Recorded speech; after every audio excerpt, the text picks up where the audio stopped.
কথায় বলে জলের মতো মনকে মুক্ত করা প্রয়োজন, কিন্তু অভিযোগ তৎকালীন তৃণমূল বিধায়ক হেঁটেছিলেন স্রোতের বিপরীতে, করেছিলেন আমরা ওরা। পূর্ব বর্ধমানের কালনা শহরের বাসিন্দা সায়নী দাস বাংলা তথা ভারতের সাঁতারে অন্যতম এক নাম। ইতিমধ্যে ইংলিশ চ্যানেল সহ 6টি চ্যানেল পার করেছেন, পেয়েছেন জাতীয় পুরস্কার। কিন্তু 2015 সাল থেকে সায়নীর অনুশীলনের জন্য বন্ধ ছিল তৃণমূল পরিচালিত কালনা পুরসভার সুইমিং পুলের দরজা। অভিযোগ, বাবা সিপিএম সমর্থক হওয়ায় সায়নীকে সেখানে অনুশীলন করার অনুমতি দেননি তৎকালীন তৃণমূল বিধায়ক ও পুরসভার চেয়ারম্যান দেবপ্রসাদ বাগ।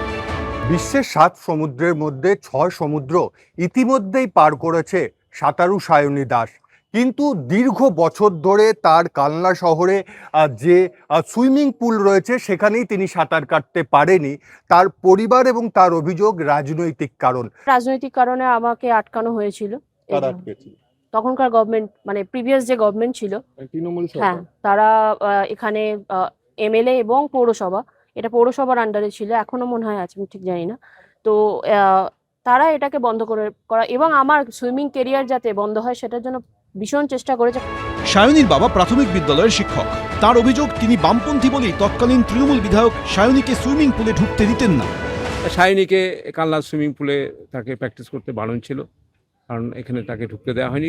আমি তো আগেই বলেছি, শুধু আমি যেহেতু বাম ঘরানার লোক, এইটা হচ্ছে মূল কথা। তাদের তালে তাল দিয়ে আমি চলতে পারিনি। দেবপ্রসাদ বাগ মানে একদম অ্যাগ্রেসিভ এবং মানসিকতার এবং হচ্ছে কি বলবো, মানে তার সঙ্গে কথা বলতেই আমাদের রুচিতে বাধ্য।